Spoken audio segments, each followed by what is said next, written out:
আসসালামু আলাইকুম প্রিয় বন্ধুরা, আমরা আছি বর্তমানে জামবিলে। তো আপনারা জানেন যে সৌদি আরব হচ্ছে মরুভূমির দেশ, বালুর দেশ। তো আমাদের এটা হচ্ছে চুয়ারটা যা জামবিল পানির দেশ, সেটাকে বলা হয় তাজা দেশ, মরুভূমি। আর এটা হচ্ছে তাজা ভূমি। হ্যাঁ, আরে বেটা এনে বড় সমস্যা হইলো কি জানোস? এনে বড় ভালো লাগার জিনিস কি জানোস? এই যে একটা বাতাস, বাতাস। পানি, এই এত এত পানির মাঝখান দিয়ে যে বাতাস আর শরীরে লাগতেছে, ফ্রেশ একটা অক্সিজেন পাইতেছি। এই অক্সিজেনটা তুই কোথায় পাবি? এই যে ব্যবসা বাণিজ্য লিয়ে ঘর আটকে থাকস, বয়ে থাকস, একটু যদি ঘুরে যাস মন মন অনেক শান্তি পাইব, মন ফ্রেশ থাকবো, কাজ কামে মনোযোগ হইব। ঠিক আছে না? এই জন্যই মাঝে মাঝে এরকম ফ্রেশ জায়গায়, এরকম ফ্রেশ বাতাস এবং এরকম ফ্রেশ অক্সিজেন পাওয়ার জন্য এভাবে মাঝে মাঝে ঘুরতে হয়। ঘুরলে মন ভালো থাকে। এই যে পানির ঢেউ, এই যে পানির ঢেউ, পানির সাউন্ড, এটাই তো একটা কক্সবাজারের মোটামুটি একটা ফিল দেয়। কক্সবাজার যে একটা সাউন্ড করে, এরকম ফিল দেয়। আমরা কিন্তু এখান থেকে ওই ব্রিজ পর্যন্ত যাবো, ওই জায়গাটা আরো সুন্দর। তারপরে আমরা ওই জায়গা নিয়ে একটা নাও নিবো, নাও নিয়ে একটা পাকুর দিয়ে দেখবো যে এটার পরিস্থিতিটা কি আছে, তাই না? ঠিক আছে, চলো সামনে দেখতে থাকেন। আমরা এখন সামনের দিকে ঘুরতে হবে, প্রচুর ঘুরতে হবে। যাচ্ছি। আজকে আমরা ঘোরার জন্য আসছি, সন্ধ্যা পর্যন্ত বন্ধ হয়েছে নাকি রে?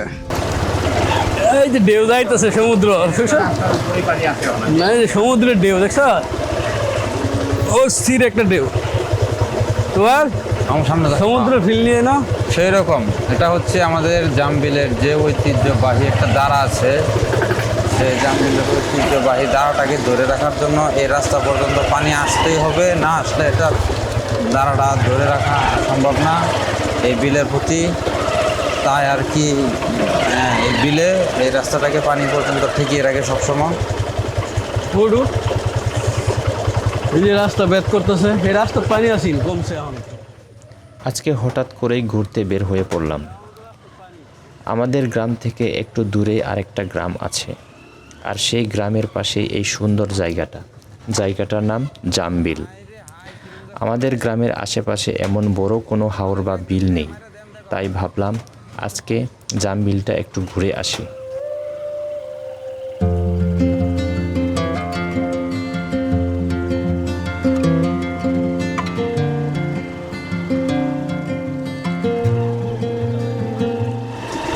মাছ ধরা। হাই বাচ্চারা, তোমরা কেমন আছো? তোমরা কি করছো এখানে? হ্যাঁ, খেলতেছ? এমনি নৌকা আছে না? তোমরা নৌকা ভাড়া দাও? তো কি করো তোমরা নৌকাতে ভাত রান্ধো? আমরা আসছি মোট 3 জন। সত্যি বলতে যাওয়ার আগে ঠিকমতো কাউকে বলার সময়ই পাইনি। আগে যদি বলতাম তাহলে হয়তো আরও কয়েকজন বন্ধু আমাদের সঙ্গে চলে আসতো, তাহলে আজকের ঘোরাঘুরিটাও হয়তো আরও একটু জমজমাট হতো। তারপরও 3 জন মিলে চলে এলাম। এখানে দাঁড়ানোর পর সামনে যে দৃশ্যটা দেখলাম, সত্যি মনটা ভালো হয়ে গেল। এত পানি, চারপাশে গাছপালা আর খোলা আকাশ, দেখতেই অনেক সুন্দর লাগছে।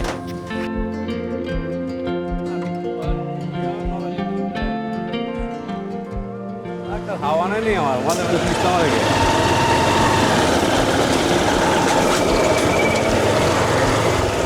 নিয়ম লাগে তোমার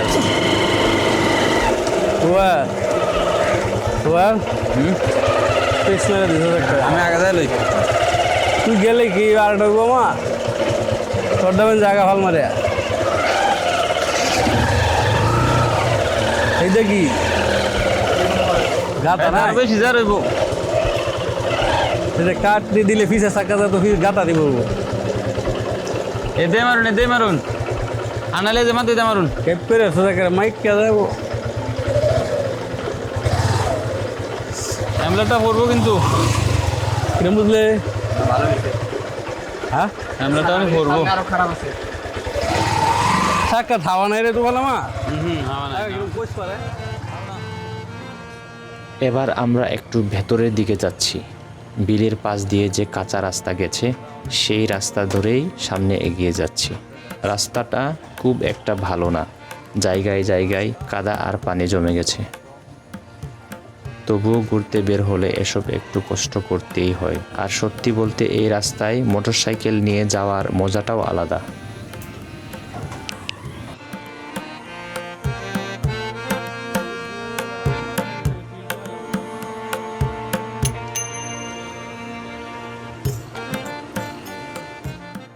জামবিলের এই জায়গাটা আগে আমি দেখিনি, আর আমি কখনো এখানে আসিওনি এর আগে, তাই সামনে থেকে দেখার পর বেশ ভালোই লাগছে। পানির মধ্যে গাছগুলো দাঁড়িয়ে আছে, দূর পর্যন্ত শুধু পানি আর পানি। দেখলে মনে হয় বর্ষার সময় এই জায়গাটার চেহারাই পুরো বদলে যায়। সত্যি অনেক সুন্দর লাগতেছে বর্ষার সময়। আর আজকে আবহাওয়াটাও বেশ সুন্দর, আকাশ পরিষ্কার দেখা যাচ্ছে, আবার মাঝে মাঝে মেঘও দেখা যাচ্ছে। সব মিলিয়ে ঘোরাঘুরি করার জন্য একদম সুন্দর একটা দিন।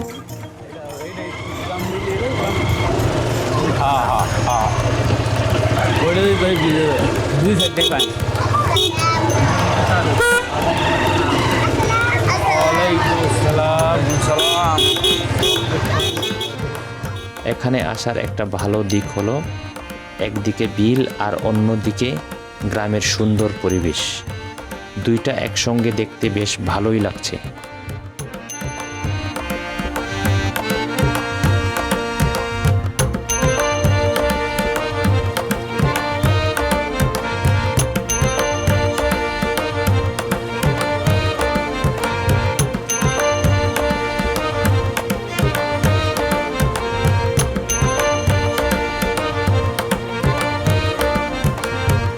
এখন যে দৃশ্যটা দেখছেন এটা আমার কাছে সবচেয়ে সুন্দর লাগছে। পানির মধ্যে সারি সারি গাছ দাঁড়িয়ে আছে, গাছগুলো নিচের অংশ পানির মধ্যে ডুবে আছে। দূর থেকে দেখলে দৃশ্যটা একদম অন্যরকম লাগে। প্রকৃতির এমন দৃশ্য সামনে থেকে দেখলে আসলে ক্যামেরায় যতটা সুন্দর মনে হয় তার চেয়েও বেশি সুন্দর লাগে।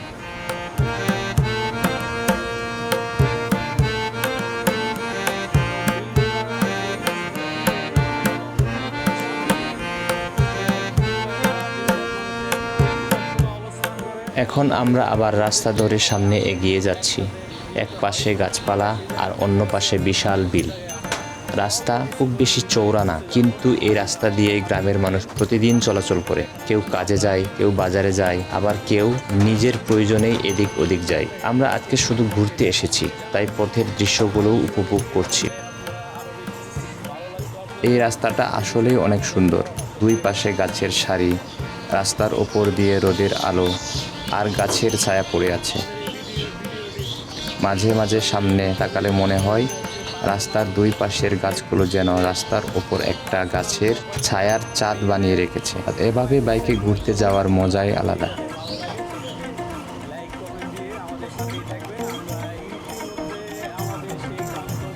এখন ধীরে ধীরে সামনে এগিয়ে যাচ্ছি। রাস্তার দুই পাশের গ্রামের দৃশ্য বেশ সুন্দর, কোথাও বাড়ি, কোথাও গাছপালা, কোথাও আবার খোলা জায়গা। এই ধরনের রাস্তা দিয়ে যেতে আমার নিজের কাছে সব সময় ভালো লাগে, কারণ একদিকে যাত্রা হচ্ছে, আবার একই সঙ্গে চারপাশের দৃশ্য দেখা হচ্ছে।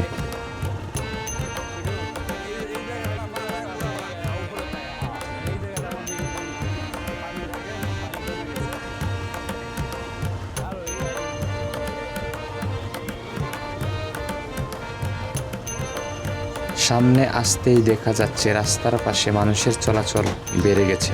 তার মানে আমরা জামবিলে চলে এসেছি। কেউ রাস্তার পাশে বসে আছে, কেউ দোকান দিয়েছে, আবার কেউ নিজের কাজে ব্যস্ত। এটাই গ্রামের রাস্তার একটা সুন্দর দিক। কিছু দূর পর পরই মানুষের দেখা পাওয়া যায়। কোথাও শান্ত পরিবেশ, আবার কোথাও একটু জমজমাট।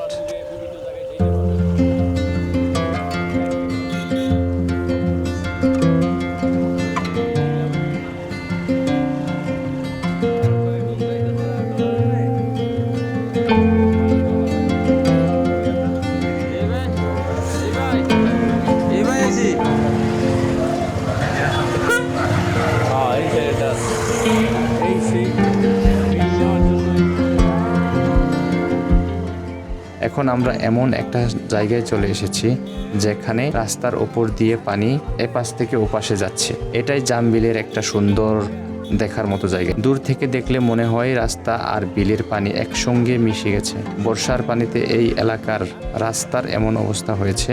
রাস্তাটা অবশ্য পাকা, তারপরও মানুষ থেমে নেই। কেউ মোটরসাইকেলে করে যাচ্ছে, কেউ অটোতে করে যাচ্ছে, কেউ বা হেঁটে পার হচ্ছে। আমরাও সেই পানির মধ্যে দিয়েই সামনে এগিয়ে যাচ্ছি। দৃশ্যটা সত্যিই দেখার মতো। রাস্তার ওপর পানি, আর সেই পানির মধ্যে দিয়েই গাড়ি আর মোটরসাইকেল চলাচল করছে। দেখে মনে হচ্ছে রাস্তার একটা অংশ যেন বিলের মধ্যেই চলে গেছে। বর্ষাকালে গ্রামের অনেক জায়গাতেই এমন দৃশ্য দেখা যায়, বিশেষ করে গ্রামে। যাদের প্রতিদিন এই রাস্তা ব্যবহার করতে হয় তাদের কাছে হয়তো এটা স্বাভাবিক, কিন্তু আমাদের মতো ঘুরতে আসা মানুষদের কাছে এটা বেশ অন্যরকম একটা অভিজ্ঞতা।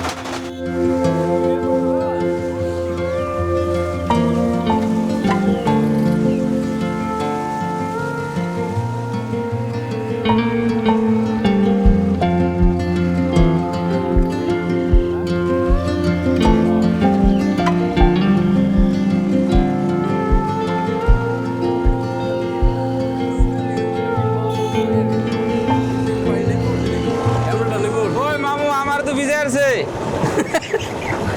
হ্যাঁ ভিজে আসছে আমার। আমি নগদ তুই বিদ্যাছি, আমি নিজে বিদ্যাছি, তুই বিদ্যা আছিস। ফোন দিয়েছিলি